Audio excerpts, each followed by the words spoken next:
Question 3 है ये, application of the concept of price. Price fundamental, क्योंकि उसके एक से ज्यादा जगह पे एप्लीकेशन है।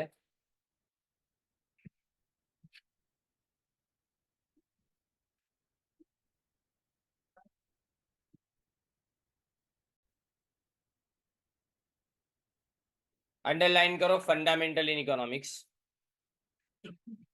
एंड वाइड रेंजिंग एप्लीकेशंस, यानी उसकी एक से ज्यादा जगह के ऊपर यूजफुलनेस है in various aspects of economic analysis and decision making in both. अब दो तरह के इकोनॉमिक्स हम जानते हैं, एक माइक्रो इकोनॉमिक्स और एक दूसरा है मैक्रो इकोनॉमिक्स।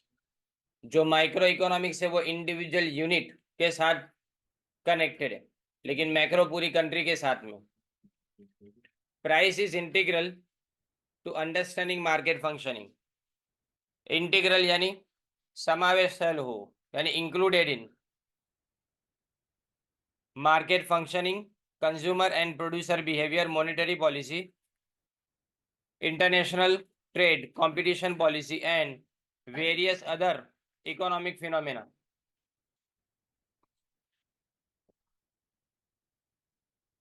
फिनोमेना यानी फिनोमिनन का प्लूरल है, ध्यान दो। फिनोमेना फिनोमिनन का प्लूरल है, इसका मतलब कंसेप्ट होता है। मतलब क्या होगा उसका कंसेप्ट? तो आप जितनी भी चीजें देख रहे हो जिसमें सबसे पहले मार्केट फंक्शनिंग, मार्केट कैसे काम करता है, दूसरा कंज्यूमर और प्रोड्यूसर प्राइस के मुताबिक बिहेवियर बदलते हैं, उसके बाद में मॉनेटरी पॉलिसी, गवर्नमेंट की डिमांड और सप्लाई को लेके, पैसे के डिमांड और सप्लाई को लेके जो पॉलिसी बनती है उसको अपने मॉनेटरी पॉलिसी बोलते हैं। वो डिसाइड होता है प्राइस के जरिए से। इंटरनेशनल ट्रेड, कंपटीशन की पॉलिसी। अब इसमें सबसे पहले मार्केट डायनामिक्स आता है। Price serves as a critical, दूसरी बार ये वर्ड आया क्रिटिकल, यानी वेरी इंपॉर्टेंट, जिसके बिना ना चले उसको क्रिटिकल बोलते हैं। Signal in market indicating the relative scarcity of a good और सर्विस। अभी कोई चीज की प्राइस बहुत कम है तो मतलब उसकी स्कैर्सिटी नहीं है, लेकिन अगर किसी चीज की प्राइस ज्यादा है तो इसका मतलब उसकी स्कैर्सिटी ज्यादा है। Understanding how prices change over time and in response to shift in supply and demand is essential for analysing market dynamics. यानी समझना है शिफ्ट इन सप्लाई, सप्लाई को शिफ्ट करना, इसका मतलब सप्लाई का कर्व जो है ना वो अगर राइट साइड के ऊपर मूव करेगा तो उसको इंक्रीज इन सप्लाई बोलेंगे।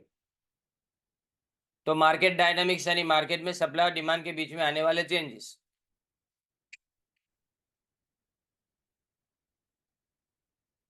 उसके बाद में supply and demand analysis. Price plays a central role in supply and demand analysis. Economists use price as a key determinant in explaining how the quantity of a good or service supplied and demanded changes in response to various factors. This analysis informs pricing decisions by businesses and helps policymakers assess market condition. तो पहले price supply और demand दोनों को decide करती है, क्योंकि हमने देखा था प्राइस बढ़ेगी सप्लाई बढ़ेगी, प्राइस कम हो जाएगी तो सप्लाई कम हो जाएगी, लेकिन प्राइस बढ़ने से डिमांड कम हो जाती है और प्राइस कम होने से डिमांड बढ़ जाती है। तो इकोनॉमिस्ट कोई भी प्राइस की determinant in explaining how the quantity of goods और services supplied and demanded changes. अलग अलग फैक्टर अपने याद हो तो आपने देखा था कि कौन कौन सी फैक्टर्स के ऊपर डिमांड डिपेंड करती है, बराबर। इसमें सबसे पहले क्या आता है? प्राइस। उसके बाद में आता है इनकम ऑफ कंज्यूमर, उसके बाद में नंबर ऑफ कंज्यूमर्स, राइट। उसके बाद में प्राइस ऑफ रिलेटेड कॉमोडिटी, उसके बाद में अदर फैक्टर्स आते हैं। तो ये सारी चीजें जो है ना वो उसमें से सबसे बड़ा कंपोनेंट कौन सा है? प्राइस। सबसे बड़ा कंपोनेंट यानी सबसे बड़ा इंग्रेडिएंट जो बोलते हैं ना, सबसे बड़ी चीज जो है उसके अंदर वो प्राइस है। हमेशा कंज्यूमर प्राइस को देख के किसी भी चीज की डिमांड करता है। फिर उसके बाद consumer behaviour. Consumers make purchasing decisions based on prices of goods and services. Price elasticity of demand measures how sensitive consumers are to changes in price, influencing marketing and pricing strategies. It helps businesses understand how changes in price affect the quantity demanded. Price से consumer का behaviour, अब देखो demand हमने बोला तो demand किसकी तरफ से आती है? कंज्यूमर की तरफ से, प्रोड्यूसर की। इसके बाद में प्रोड्यूसर है, देखो प्रोड्यूसर की तरफ से आती है सप्लाई। तो अगर मैं डिमांड सोच रहा हूँ तो डिमांड के साथ में कंज्यूमर का बिहेवियर सोचेंगे, क्योंकि प्राइस के सामने कंज्यूमर कंपेयर करेगा वैल्यू, कि अगर इसकी कितनी कीमत देनी पड़ रही है तो उसके सामने इस चीज को खरीदने की मेरी जरूरत कितनी है और इसमें से मिलने वाला सेटिस्फेक्शन कितना आएगा, और उसके बेस के ऊपर कंज्यूमर अपना बिहेवियर डिसाइड करेगा। मतलब वो डिसाइड करेगा कि उसको ये चीज खरीदनी चाहिए कि नहीं खरीदनी चाहिए, right.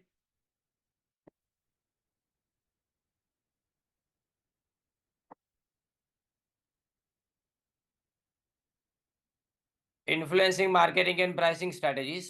It helps businesses understand how changes in price affect the quantity demanded. Price change करने से क्वांटिटी डिमांड पे असर पड़ता है, इसीलिए कई बार अपने देखते हैं कि बहुत ज्यादा रॉ मटेरियल की प्राइस बढ़ जाती है ना, तभी प्रोड्यूसर प्राइस को चेंज करेगा, क्योंकि उसको पता है कि प्राइस को अगर ज्यादा चेंज करूंगा मैं बार बार, तो उससे होगा क्या कि कंज्यूमर जो है ना, उसको तकलीफ इस बात की पड़ेगी डिसीजन मेकिंग में। लेकिन खाने की चीज में ऐसा नहीं होता है, खाने की चीज की प्राइस बार बार इंक्रीज डिक्रीज होती रहती है, कारण उसके बिना चलेगा नहीं कंज्यूमर को। लेकिन जो पोस्टपोन कर सकते हैं ना, जो चीज का परचेस करना पोस्टपोन कर सकते हैं, उसकी प्राइसिंग करना बहुत इंपॉर्टेंट होता है अपने लिए, क्योंकि अगर प्राइस को अगर तुम बढ़ा दोगे ना, तो कंज्यूमर अभी के अभी खरीदना उसको पोस्टपोन कर देगा, फिर राह देखेगा कब उसकी प्राइस कम होती है। Take an example, share market की बात करो।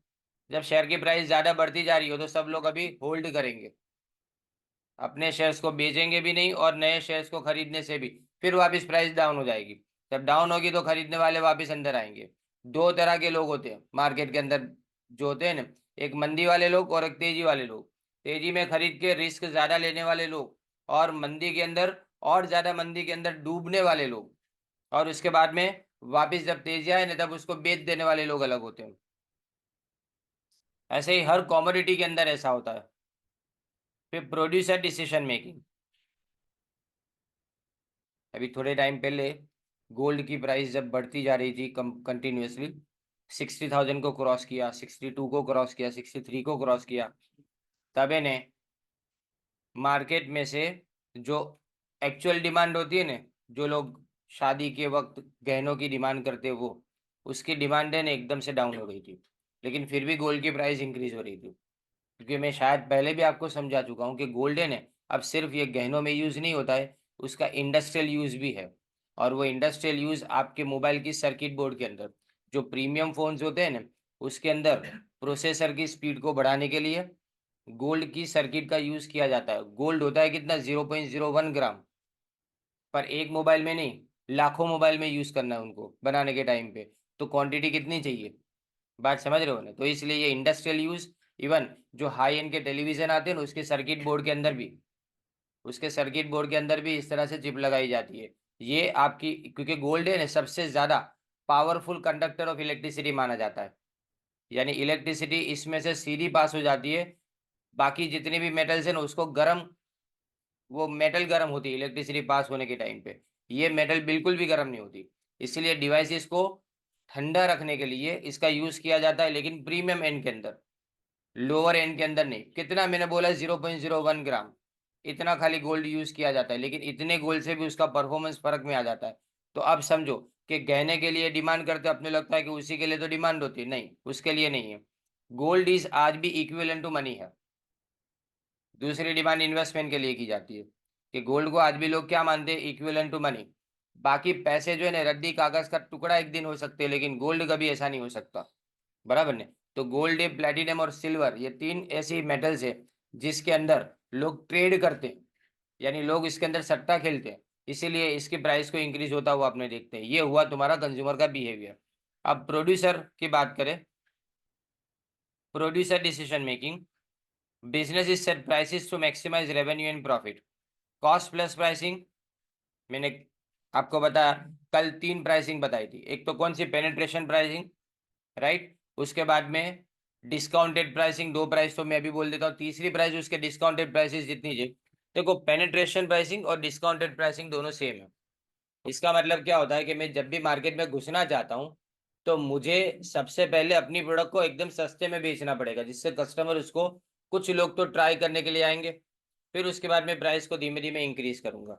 लेकिन कुछ लोग क्या मानते हैं कि नहीं, पहले स्कीमिंग करो। स्कीमिंग करना मतलब जितना भी रिसर्च का खर्चा तुमने किया है ना, वो पहले नए कस्टमर जो तुम्हारी प्रोडक्ट की वेट करते हैं उनके पास से खींच लो। बहुत सारी चीजें ऐसी होती, कोई भी नई प्रोडक्ट मार्केट में लॉन्च होती है ना, उस वक्त हम देखते हैं कि अगर वो इलेक्ट्रॉनिक आइटम या तो कार है, तो उसके अंदर शुरुआत में डिस्काउंट नहीं होता, लेकिन बाद में डिस्काउंट चालू कर देते हैं। क्यों? क्योंकि शुरुआत में वो रिसर्च का सारा खर्चा कस्टमर के पास से वसूल कर लेते हैं। उसके बाद में प्राइस को डाउन करेंगे, क्योंकि पर यूनिट की प्रोडक्शन कॉस्ट उनकी धीमे धीमे डिक्लाइन होती है। तो यहाँ पे प्राइसिंग के अंदर सबसे पहले कॉस्ट प्लस प्राइसिंग, यह सिंपल प्राइसिंग है, एकदम बेसिक। तुमको लगता है कि 70 रुपये किसी प्रोडक्ट को बनाने का खर्चा है, 20 रुपये उसमें प्रॉफिट ऐड करो, 90 रुपीज में बेच दो, राइट? तो हम एक परसेंटेज प्रॉफिट का कॉस्ट के अंदर ऐड कर देंगे। फिर डायनामिक प्राइसिंग, यानी बदलती रहती है प्राइसिंग। जैसे कि आप ट्रेन की टिकट की बात करो, अगर आप शताब्दी की टिकट बुक कराते हो, तो जितना तुम्हारा ट्रैवल टाइम नजदीक आएगा ना, उतनी टिकट महंगी होती जाएगी, उसको डायनामिक प्राइसिंग बोलेंगे। प्लेन में भी ऐसा होता है, फ्लाइट की टिकट बुक कराते पहले बुक करा देंगे 4-5 महीने पहले, तो उस वक्त सस्ते में मिलेगी। लेकिन अगर आप एक दिन पहले बुक कराओगे, तो वो टाइम पे आपको एकदम महंगे में। ये डायनामिक प्राइसिंग हो गया। फिर उसके बाद में स्कीमिंग प्राइसिंग, जो अभी मैं आपको समझा रहा था। स्कीम का मतलब होता है अपने दूध के ऊपर जो मलाई होती है ना, उसको स्कीमिंग बोला जाता है। तो इसका मतलब सबसे पहले अच्छे कस्टमर को जितना हो सके ना उतना उनको प्राइस के अंदर क्या करेंगे, ज्यादा प्राइस से उनको उनके पास से पैसा ले लेंगे, जो भी अपने रिसर्च का पैसा है ना वो, और उसके बाद में प्राइस को डाउन करते जाएंगे। आज अपने देखते हैं, अपने आपके साथ में जो कनेक्टेड है वही ज्यादा एग्जांपल्स में देता हूँ। तो उसमें आप जो मोबाइल के अंदर देखते हो, जब लॉन्च होता है एकदम ज्यादा प्राइस, 1 साल के बाद में प्राइस डाउन।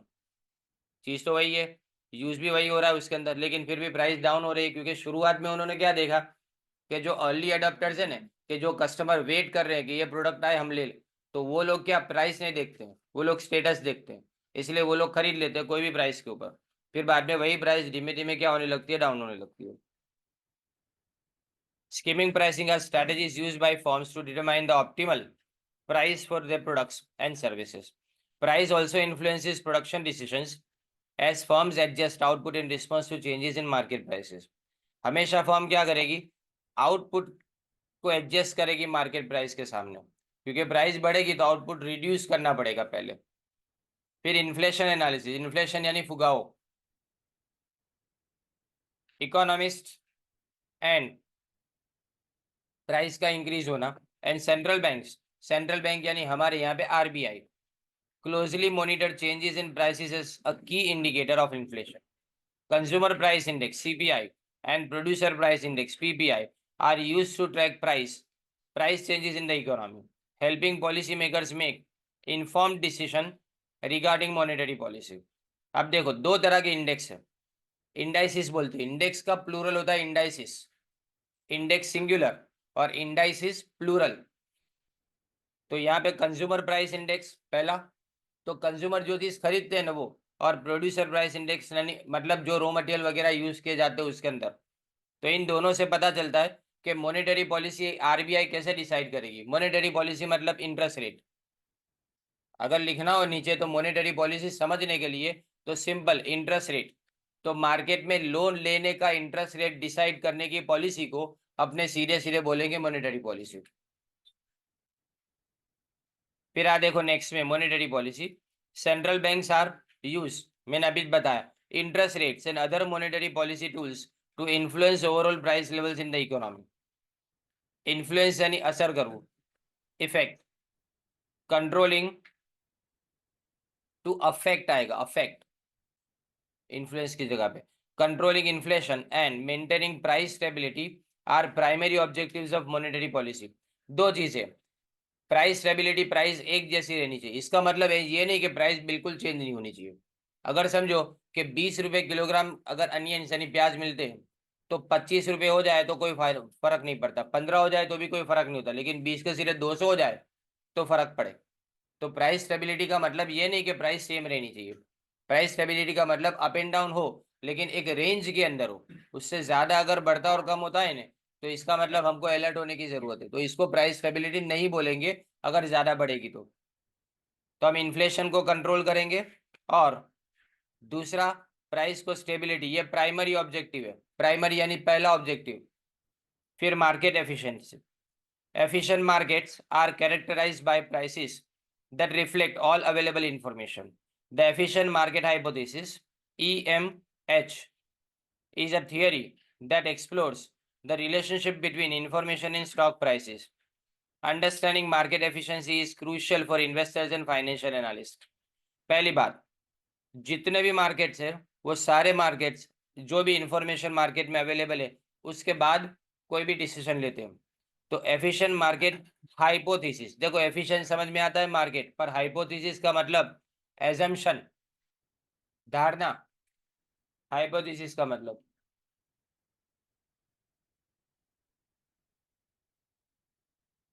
इसमें अपने रिलेशनशिप किसके बीच में, information in stock prices. Understanding market efficiency is crucial. Investor और फाइनेंस, ये किस मार्केट की बात करें, ये हम फाइनेंशियल मार्केट की बात करें जहां पे शेयर्स, बॉन्ड, डिबेंचर ये सब खरीदा और बेचा जाता है, राइट. तो ये इन्वेस्टर के मार्केट की बात है, ये गुड्स के मार्केट की बात नहीं है. इसीलिए यहाँ पे दो प्लेयर्स बताए गए, एक इन्वेस्टर है जो लोग कौन इन्वेस्ट करने वाले, और फाइनेंशियल एनालिस्ट जो आपके डिसीजन में हेल्प करते हैं कि आपको कौन से स्टॉक को खरीदना चाहिए और कौन से स्टॉक को बेच देना चाहिए. आईपीओ में लेते तब में आरएडी में लेते तब क्या फर्क है? वो बाद में करें, ये अलग है. अभी आईपीओ लॉन्च होता होगा ना, 3 आईपीओ अभी तुम्हारे सामने करंटली रनिंग है, वो लॉन्च का बराबर. वो तो बंद हो गया ना. एक सूरज, उसके बाद में मोटी सन्स, काइंड ऑफ और तीसरा आइनॉक्स का तो गया, वो बंद हो गया. अभी तीसरा आज से चालू होगा. और तीसरा जो अभी जो कल मैंने देखा ने, वो कौन सा था, मुथूट फाइनेंस. ये 3 आईपीओ. हम जनरली कोई भी डिसीजन लेना चाहते हैं ना तो हम लोग क्या देखते हैं, जीएमपी देखते हैं उसकी. अगर मुझे किसी शेयर के अंदर आईपीओ के अंदर इन्वेस्ट करना है ना तो मैं उसकी जीएमपी देखता हूँ. जीएमपी होता है ग्रे मार्केट प्राइस. ये ग्रे मार्केट प्राइस है ना, जब तक आईपीओ का लिस्टिंग नहीं होता ने तब तक रोज फ्लक्चुएट होती है, अप एंड डाउन. पर याद रखो grey market price, grey market price या तो ग्रे मार्केट प्रीमियम, उसके अंदर कैसा होता है, प्राइस अलग है प्रीमियम अलग है. अगर मैं ग्रे मार्केट प्राइस बोलता हूँ तो नेट प्राइस होती है, लेकिन प्रीमियम यानी कितना प्लस में खुलेगा उसका जजमेंट, लेकिन ऐसा कोई गारंटी नहीं है. अभी अगर मैं मोती सेंस की बात करूँ तो 115 रुपये है उसका जीएमपी. कल शाम को 115 रुपये, बराबर. अब 115 रुपये यानी जीएमपी यानी ग्रे मार्केट प्रीमियम, तो उसका शेयर 55 रुपये के आसपास का है, तो वो 115 अप में जाएगा.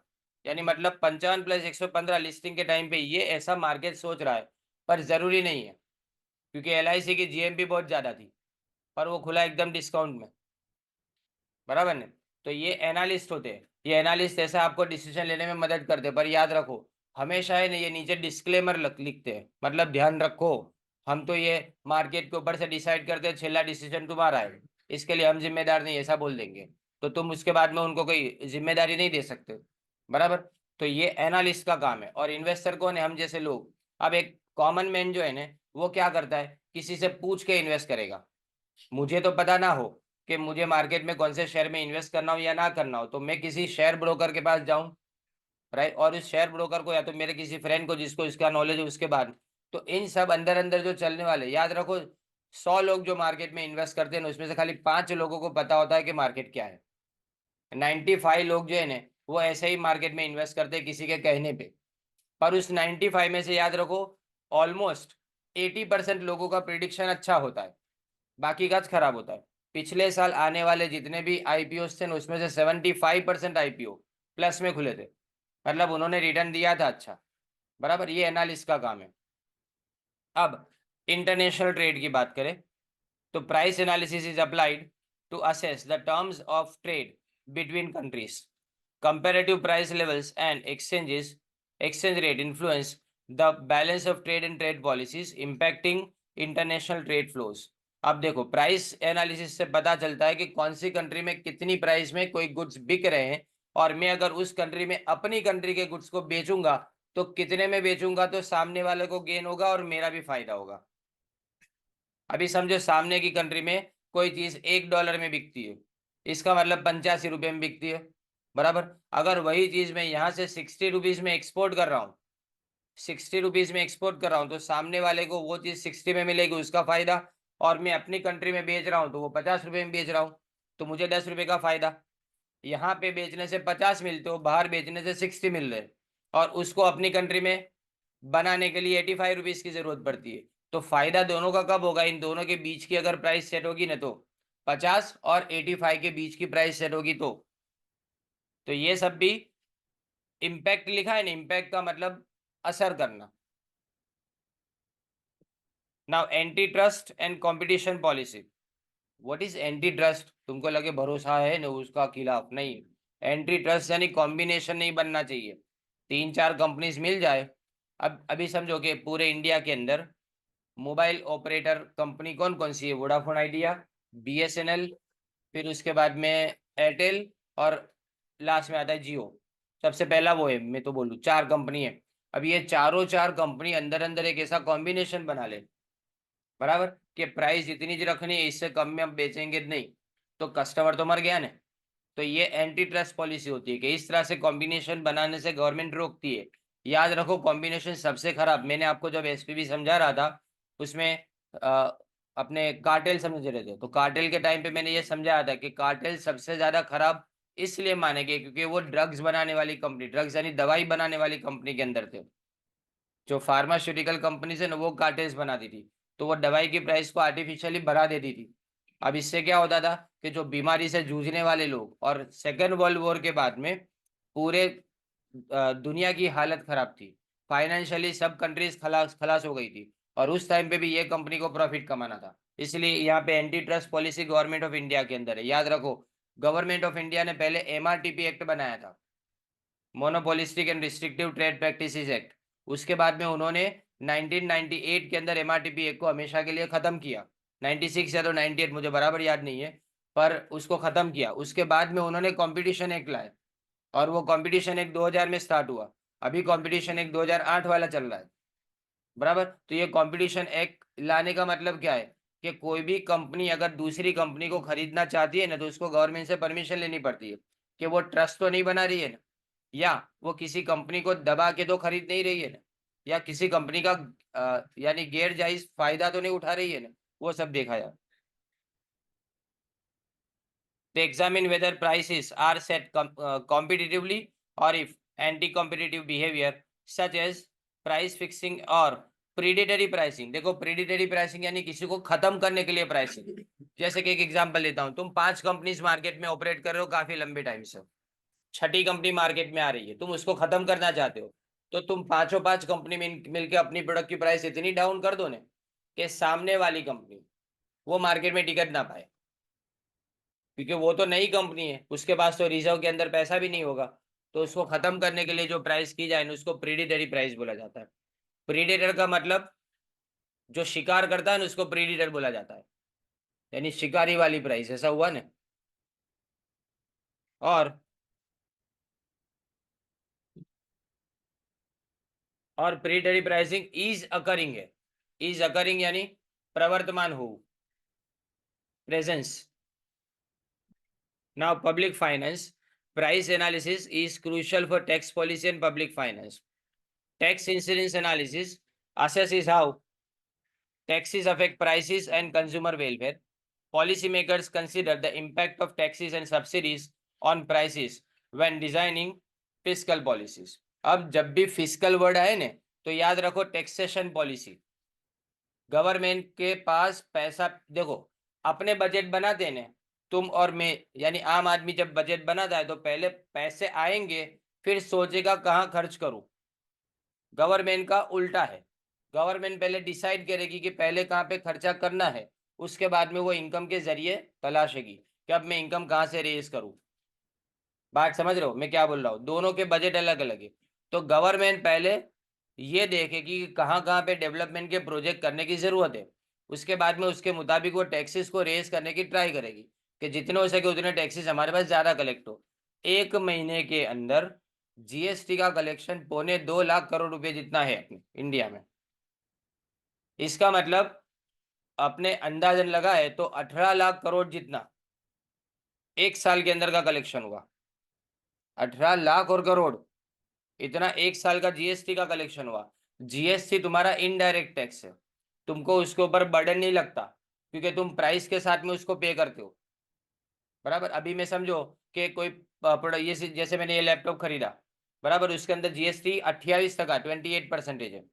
अब 28% जीएसटी इसके अंदर मैंने पे किया, पर मुझे बर्डन क्यों नहीं लगता? क्योंकि मैं जब भी कीमत देख रहा हूँ तो कीमत तो जीएसटी के साथ में है अंदर, तो मैंने माइंड सेट कर लिया कि इतना मुझे पेमेंट देना है। बात समझे? इसलिए इनडायरेक्ट टैक्स बर्डन वाले नहीं लगते। दवाइयों के ऊपर भी कई कई कई दवाइयों के ऊपर 5% टैक्स है, किसी के ऊपर 12% टैक्स है। लाइफ ड्रग्स है ना, उसके ऊपर 0% टैक्स है, लाइफ सेविंग जिसको बोला जाता है वो। तो यहाँ पे पॉलिसी मेकर डिसाइड करते हैं कि कौन सी चीज पे टैक्स लगाना चाहिए और कहाँ से पैसा आएगा जिसको डेवलपमेंट के अंदर अपने यूज करेंगे। आप जो ट्रेन की टिकट लेते हो ना, अपने ट्रेन की जो टिकट लेते हैं उसके ऊपर जनरल टिकट, जनरल डब्बे की टिकट के ऊपर जीएसटी नहीं होता है। फिर जैसे जैसे आगे बढ़ते हैं ना, उसके ऊपर अलग अलग सर्विस चार्जेस लगाते जाते हो, वो फेयर अलग लिखेंगे। और उसके बाद में आप अगर देखो ना प्लेन की टिकट में, तो कई जगह पे तो 1 रुपया लिखते हैं, फ्लाइट की टिकट में 1 रुपया लिखते हैं, यानी फेयर कितना? तो 1 रुपया, बाकी सारे टैक्सेस। तो ये गवर्नमेंट की है फिजिकल पॉलिसी। गवर्नमेंट अपना टैक्स नहीं छोड़ती। कई बार आप लोग ट्रैप में आते हो, मैं बार बार आपको समझाता हूँ कि no cost EMI, zero interest नहीं बोला है, क्या बोला है? No cost EMI. कभी जब नो कॉस्ट ईएमआई, आप फ्लिपकार्ट पे कोई भी प्रोडक्ट को सिलेक्ट करो, नीचे लिखा हो नो कॉस्ट ईएमआई, बराबर, तो उसके बाद में आप उसको क्लिक करना, क्लिक करने के बाद नीचे डिस्क्लेमर पढ़ना, उसके अंदर लिखा है कि the bank will continue to charge interest on every instalment, but the interest charged by the bank will be given as upfront discount at the time of delivery of the product। यानी price को decide करने के time पे आपको discount minus करके दिया जाएगा। आप अगर कोई भी क्रेडिट कार्ड में से पैसा पे करते हो, तो अगर 40,000 की प्रोडक्ट है ना, तो आपके अकाउंट में से कटेंगे कितने? 36,000 रुपये। बात समझो ध्यान से, क्योंकि वो 4,000 इंटरेस्ट के हैं, वो इन्होंने अभी काट लिए, लेकिन धीमे धीमे वो ऐड करेंगे। अब तुमको इंटरेस्ट तो नहीं पे करना है, पर जो इंटरेस्ट के ऊपर का 18% जीएसटी है ना, 18%, वो तो आपको पे करने का ही है। तो ये जीरो कॉस्ट होता ही नहीं है कभी भी।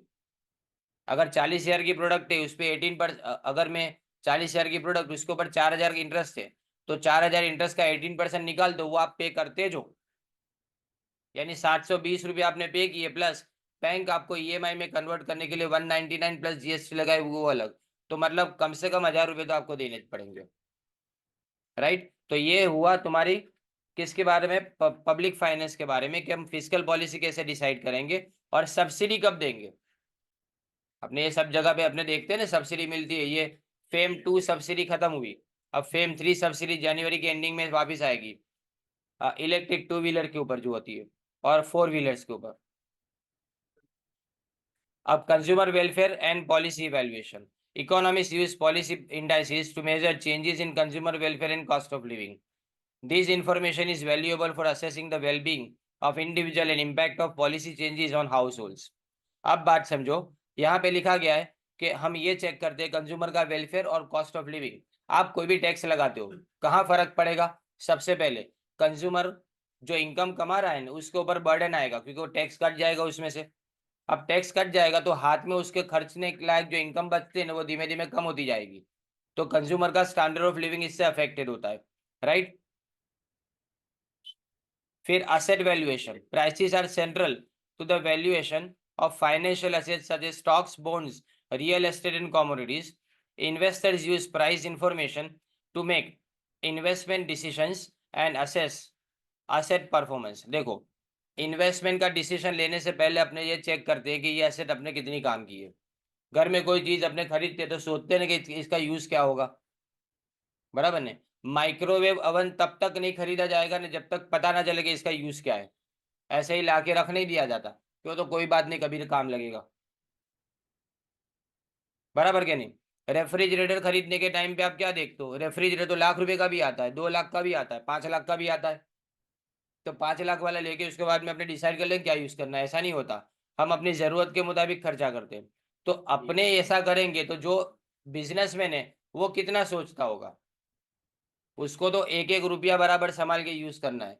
तो यहाँ पे असेट का वैल्यूएशन और इवैल्यूएशन दोनों चीज की जाती है। वैल्यूएशन यानी कीमत नक्की करना, और इवैल्यूएशन का मतलब जो असेट है उसका परफॉर्मेंस कितना है वो देखना। ये दोनों बातें प्राइसिंग से नक्की की जाती है। जितनी प्राइस ज्यादा, उतनी उस असेट के से मिलने वाले फायदे कम होते जाएंगे। फिर auction theory, auctions are, underline करो, auctions are a specific application of price theory where prices are determined through competitive bidding. Bidding यानी अपने जब ये आज तुम्हारे आईपीएल का बिडिंग है, आज ऑक्शन है ना, बराबर ना, उसमें कैसे होता है, अपने देखते हैं पहले से डिसाइडेड होता है कि इसकी बेस प्राइस ये है और इंक्रीज कितना किया जाएगा, पहले 25,000 रुपये ऊपर जाएंगे, उसके बाद में 50,000 रुपये, फिर 1,00,000 रुपये ऊपर जाएंगे, बराबर ना। तो ये कैसा बिडिंग होता है ना, वो ऑक्शन है तुम्हारे लिए, तो वो भी प्राइस थियरी को अप्लाई करना आता है।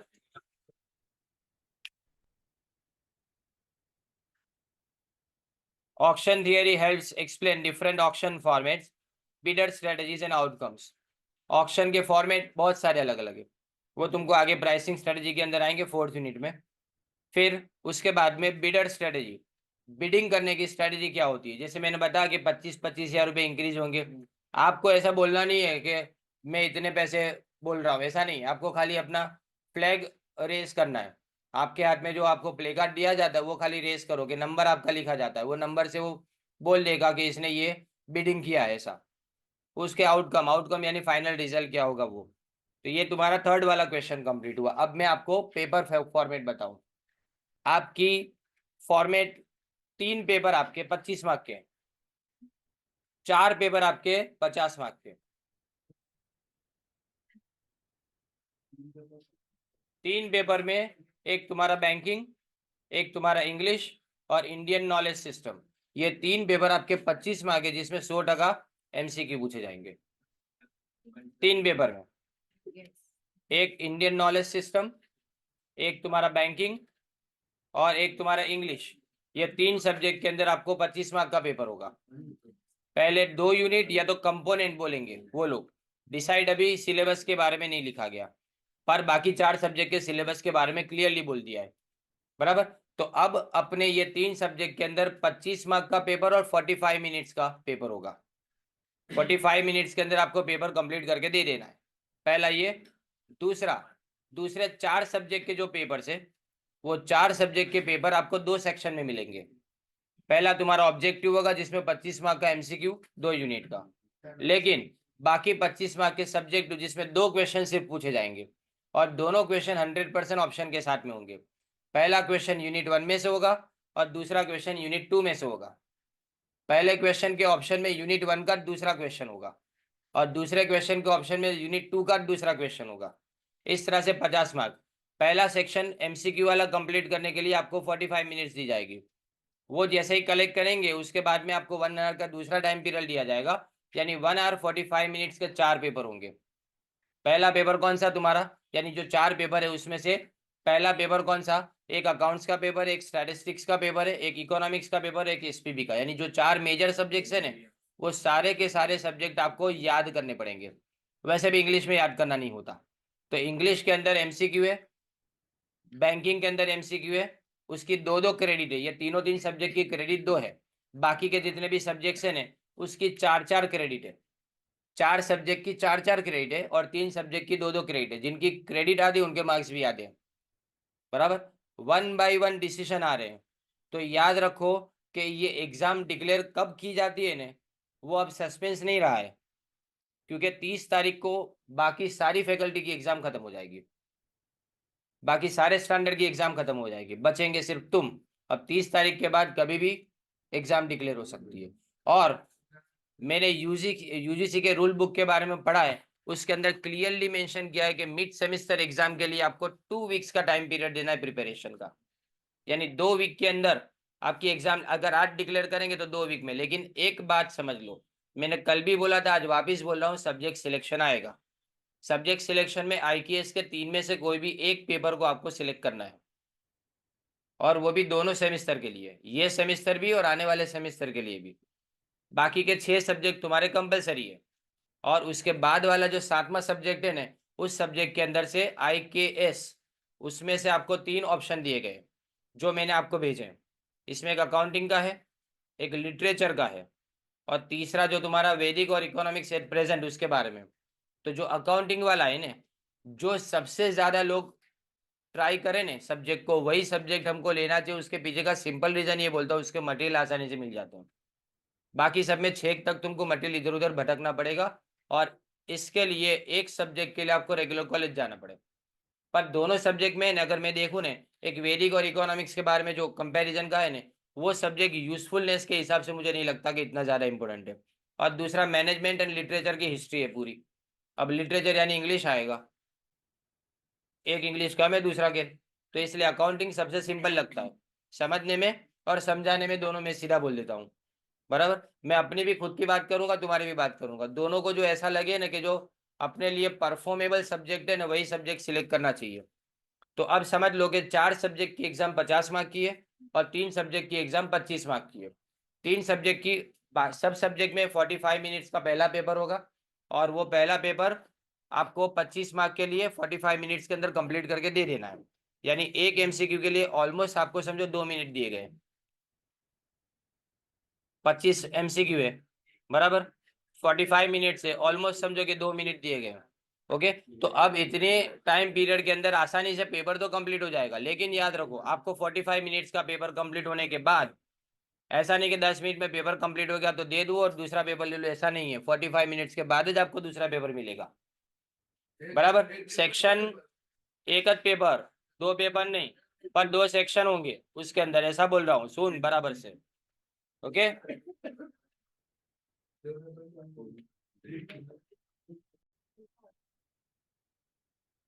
Applications of the concept of scarcity.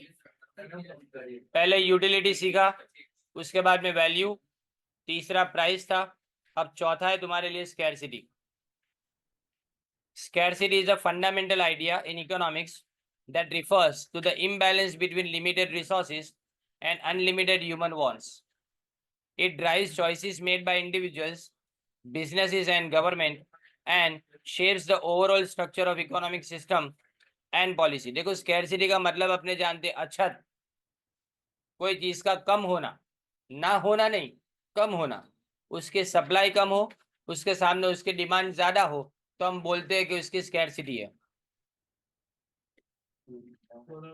दो चीज के बीच में इम्बैलेंस होने की वजह से हम मानते हैं कि स्कैरसिटी होती है। नंबर 1, पहली चीज है लिमिटेड रिसोर्सेज, मतलब तुम्हारे पास अपनी जरूरतों को पूरा करने के लिए जो रिसोर्सेज की जरूरत पड़ती है वो कम है। और दूसरी बात, तुम्हारी वांट्स अनलिमिटेड है। तो हम यहाँ पे चॉइसेस करते हैं, इंडिविजुअल्स चॉइस करेगा किस बारे में, कि मुझे कौन सी वांट को पहले सेटिस्फाई करना चाहिए। बिजनेसमैन चॉइस करेगा कि उसको कौन से रिसोर्सेज को कहाँ पे यूज करना चाहिए। और गवर्नमेंट कहाँ पे टैक्स लगाएंगे तो ज्यादा इनकम होगी, कहाँ पे टैक्स लगाने से कस्टमर को परेशानी होगी। ये तो हम यहाँ पे सबसे पहले देखें रिसोर्स अलोकेशन। रिसोर्स अलोकेशन यानी स्रोतनी वहेंचनी की भाई, distribution of resources. Scarcity is the underline करो central problem in economics. It necessitates choices about how to allocate limited resources among competing uses. Use competing है, जैसे कि एक एग्जांपल देता हूं कि अगर अपने बात करें कि तुम्हारे पास अगर 100 रुपये है, तो 100 रुपये के अलग अलग यूज होते हैं। आप किसी जगह पे खाना खा सकते हो यानी स्नैक्स वगैरह, उसके बाद में आप कोई बुक परचेस कर सकते हो, आप पेन परचेस कर सकते हो। इन अलग अलग यूजेस में से आप सिर्फ एक सेटिस्फाई कर सकते हो, एक सिर्फ। तो इसमें से कौन सा सिलेक्शन करना है वो यहाँ पे। तो कंपीटिंग क्यों लिखा है, क्योंकि ये सारे यूजेस आपके माइंड के अंदर कंपटीशन करते हैं कि किसको ज्यादा पहले सेटिस्फाई करने की जरूरत है। For example, governments must decide how to allocate budget to various public services like education, health care and infrastructure. तो तुम्हारे पास गवर्नमेंट के पास बजट के अंदर पैसे आते हैं, और वो पैसे बजट के अंदर वो अलोकेट करते हैं किसको, एजुकेशन में कितना जाएगा। पिछले साल तुमने देखा था कि इंडियन गवर्नमेंट हेल्थ केयर के ऊपर कितना पैसा खर्च करती है अपनी टोटल जीडीपी का, 4.4%। दूसरी कंट्री के अंदर 10% से भी ज्यादा ऊपर किया जाता है, क्योंकि वो कंट्री में नंबर 1 जीडीपी भी ज्यादा है और वो कंट्री के अंदर डेवलपमेंट भी हो चुका है। इसलिए बाकी सारे एरियाज में उसको पैसे की जरूरत कम है, तो इसलिए वो हेल्थ के ऊपर ज्यादा पैसा खर्च करते हैं। अपॉर्चुनिटी कॉस्ट, रघुराम राजन, पुरानी नोट के ऊपर उसकी सिग्नेचर्स थी। आरबीआई के गवर्नर रह चुके थे। इन्होंने प्रिडिक्ट किया था एक पेपर के अंदर, एक रिसर्च पेपर के अंदर, यूएस के अंदर प्रोफेसर है वो, तो इन्होंने प्रिडिक्ट किया था कि 2008 के अंदर यूएस के अंदर मंदी आएगी। और उन्होंने जैसे जैसे बोला था ना, वैसे वैसे वन बाय वन इंस्टीट्यूशन टूटती गई। वो कोई ऐसा कोई जादूगर नहीं थे, पर उन्होंने पूरी इकोनॉमी को बराबर से स्टडी किया था। आईआईटी के ग्रेजुएट है, इंजीनियर है, बाद में इकोनॉमिक्स पढ़ा इन्होंने। और उसके बाद में वो आई थिंक अलग अलग यूनिवर्सिटी के अंदर यूएस की विजिटिंग लेक्चरर्स की तरह से उनके लेक्चर्स के लिए उनको पैसे दिए जाते हैं, हजारों डॉलर्स के अंदर सिंगल लेक्चर के लिए। उनको आरबीआई के अंदर गवर्नर बनाया गया था, बराबर। ये 2008 की मंदी के बारे में प्रिडिक्ट करने के पीछे का कारण सिंपल यही था कि सब प्राइम जिसको बोलते हैं ना, सब प्राइम, दो तरह के कस्टमर, बहुत एकदम 2 मिनट के अंदर आपको समझाने की ट्राई करता हूँ। वो देखो, बैंक के कस्टमर दो तरह के होते हैं। एक तुम्हारे बैंक के तुम्हारे प्राइम कस्टमर्स, वो कौन से? जो टाइम पे रेगुलरली पेमेंट करते हैं, सब, एक भी इंस्टॉलमेंट मिस आउट नहीं करते हैं। दूसरे ऐसे ना कि जो सब प्राइम का मतलब जिनके 3 से ज्यादा इंस्टॉलमेंट बाकी है, जिसको अपने एनपीए बोलते हैं, नॉन परफॉर्मिंग असेट। तो अमेरिका में जो 2008 के अंदर मंदी आई ना, उस मंदी के पीछे का कारण ये सब प्राइम लोग थे। नौकरियां चली गई, लेकिन अमेरिकन इकोनॉमी में, बार बार बोलता हूँ, ये लोग है ना ईएमआई के ऊपर सब डिपेंड करते हैं। इनको लोन अच्छे से मिल जाती है, सस्ते में मिल जाती है, क्योंकि कंट्री के पास पैसा ज्यादा है, तो ऑब्वियसली बैंक के पास भी पैसा ज्यादा होगा। तो बैंक ललचाने वाली ऑफर्स देती है। हर किसी का घर कैसा था? लोन पे था। अब लोन पे घर तो ले लिया, नौकरी चली जाए तो इंस्टॉलमेंट भरने की ताकत नहीं है, तो बैंक ने घर को जब्त कर लिया। अब घर घर को जब्त कर लिया तो एक के साथ नहीं हुआ, लाखों लोग बेरोजगार हुए थे। इन सब में से कुछ हजारों लोगों ने अपने घर जो गिरवी रख के लोन ली थी, वो सब घर इनके पास से चले गए। अब ये घर चले गए तो बैंक इस घर का क्या करेगी? बेचने तो जाएगी ना। अब ये डिमांड और सप्लाई के सिंपल रूल्स है कि सप्लाई एकदम ज्यादा बढ़ गई।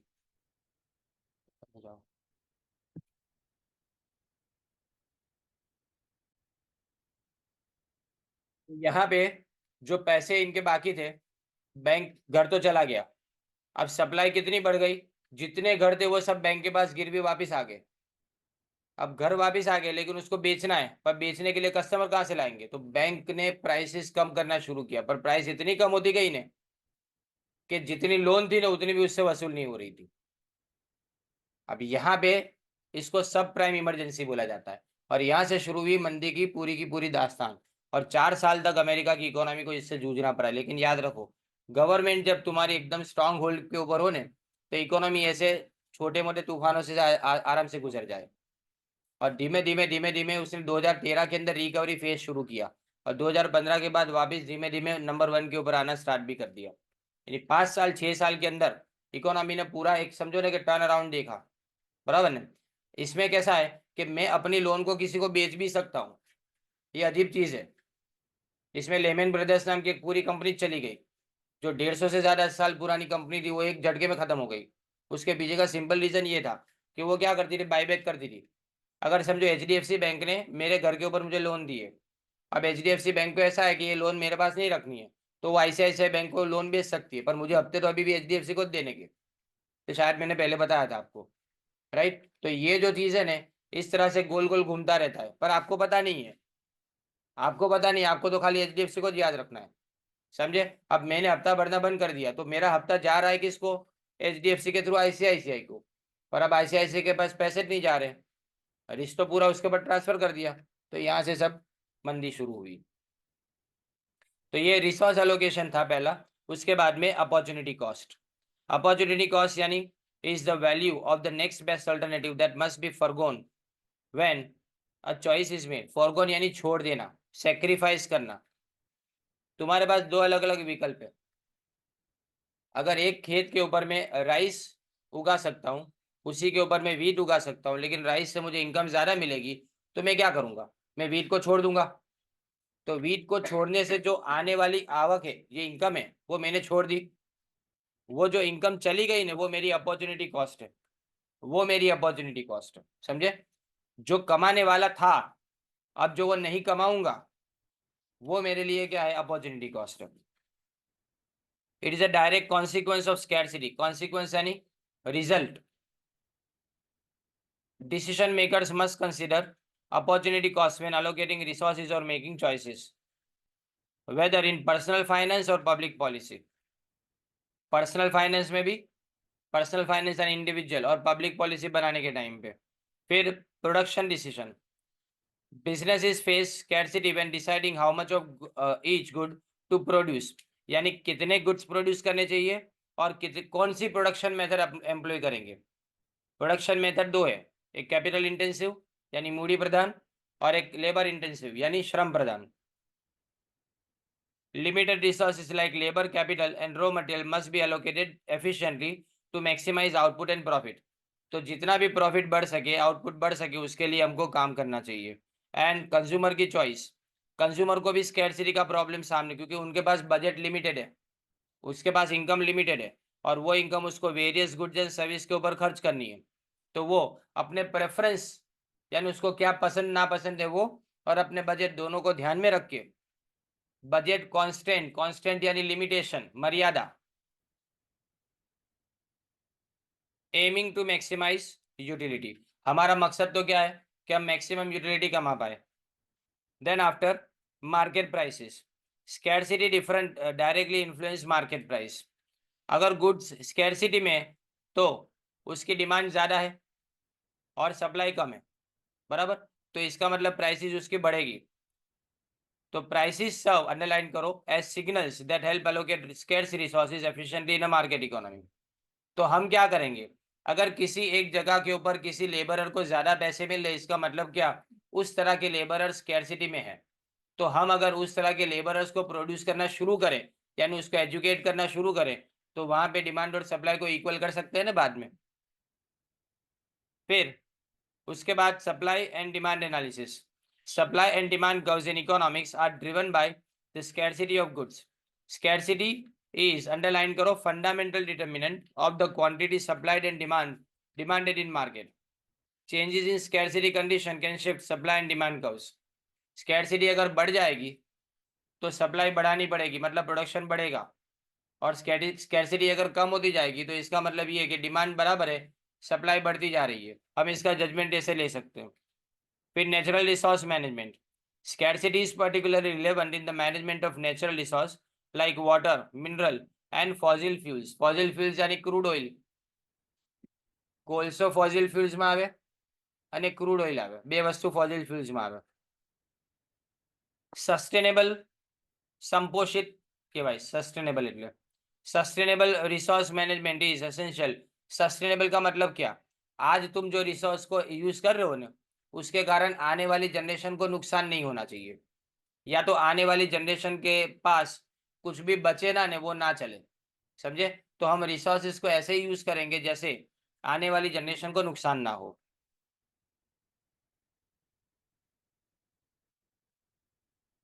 फिर environmental economics. Scarcity plays a significant role in environmental economics. Limited environmental resources जैसे कि clean air and water must be allocated among various uses including industrial production and conservation efforts. तो हम यहाँ पे क्लीन एयर और water को use करना, environment को संभालने के लिए दो चीजें, एक तो वाटर और दूसरा एयर, राइट. तो तीसरा पोल्यूशन जो होता है जमीन का वो इन दोनों की वजह से जो होता है. तो हम इसको कंजर्वेशन एफर्ट, कंजर्वेशन एफर्ट का मतलब क्या, उसको संभालना, सावचेती. एक मिनट, कंजर्वेशन का एक परफेक्ट मीनिंग देता हूँ, बचाना उसको, कंजर्वेशन यानी. फिर labour economics. Scarcity of labour is a central issue in labour economics and employers must decide how to allocate their workforce efficiently to maximize productivity. Labour, अब productivity यानी प्रोडक्शन करने की कैपेसिटी, एक इंसान अपनी तरफ से कितना प्रोडक्शन कर सकता है उसको उसकी प्रोडक्टिविटी माना जाता है. Labour scarcity can lead to competition for skilled workers and wage increases. Wage बढ़ेगा कब, जब तुम्हारी प्रोडक्टिविटी बढ़ेगी. तुम ज़्यादा प्रोड्यूस करोगे तो तुमको ज़्यादा पेमेंट भी मिलेगा. फिर education and training. Education and training are investments in human capital. Human capital मतलब एक इंसान तब काम कर पाएगा जब उसके पास दिमाग के अंदर ये काम कैसे किया जाता है उसका नॉलेज होगा. अब नॉलेज के लिए आपको एजुकेशन की जरूरत पड़ेगी, बराबर। दूसरी बात, उसको ट्रेन करने की जरूरत पड़ेगी, काम सिखाने की जरूरत पड़ेगी। Education and training are investment in human capital. Scarcity consideration drive decisions about how to allocate resources to education and training program to enhance workforce skills.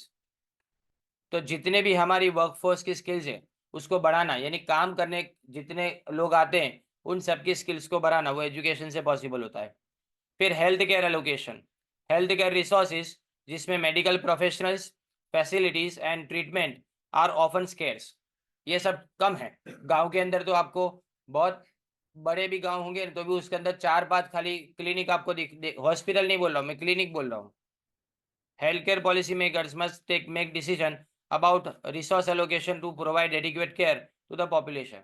तो सबको बराबर से हेल्थ केयर की फैसिलिटी मिले, उसके लिए गवर्नमेंट की तरफ से कोशिश होनी चाहिए। फिर global food production, the scarcity of arable, arable यानी कल्टीवेबल लैंड, या तो उपजाऊ जमीन की भाई,